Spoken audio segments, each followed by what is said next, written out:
Сәлеметсіздер ме, оқушылар? Бүгін біз органикалық химиядағы маңызды тақырыптардың бірі галоген алкандарды алу, олардың радикалды механизм арқылы түзілуі және қоршаған ортаға әсерін қарастырамыз. Алдымен, галоген алкандар дегеніміз не екенін түсініп алайық. Галоген алкандар бұл алкандардың құрамындағы сутек атомдарының орнына галоген атомдары, яғни фтор, хлор, бром немесе йод атомдары келген органикалық қосылыстар. Енді олардың алыну жолына тоқталайық. Галоген алкандарды көбінесе алкандарды галогендермен әрекеттестіру арқылы алады.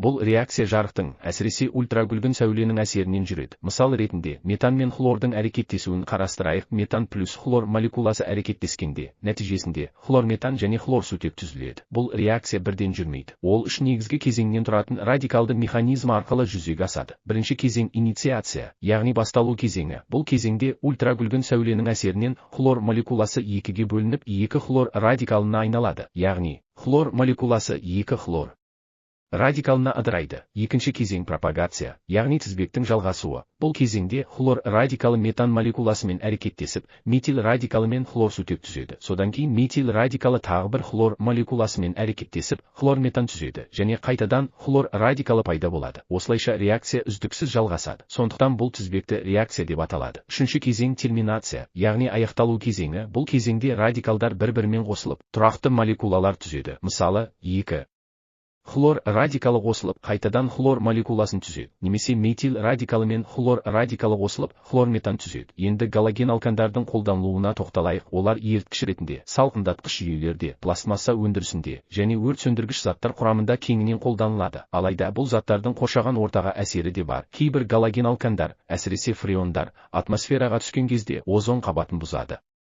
Озон қабаты жерді күннің зиянды ультракүлгін сәулелерінен қорғайды. Егер ол бұзылса, адамдардың денсаулығына және табиғатқа үлкен зиян келеді. Сонымен қатар, кейбір галоген алкандар улы болып келеді және ауа мен суды ластайды. Сондықтан қазіргі кезде экологиялық қауіпсіз, табиғатқа зияны аз заттарды қолдануға көшу маңызды болып отыр. Қорытындылай келе, галоген алкандарды алу маңызды химиялық процесс. Ал оның радикалды механизмі реакцияның қалай жүретінін түсінуге көмектеседі. Бірақ бұл заттарды қолданғанда олардың қоршаған ортаға әсерін де ескеру қажет.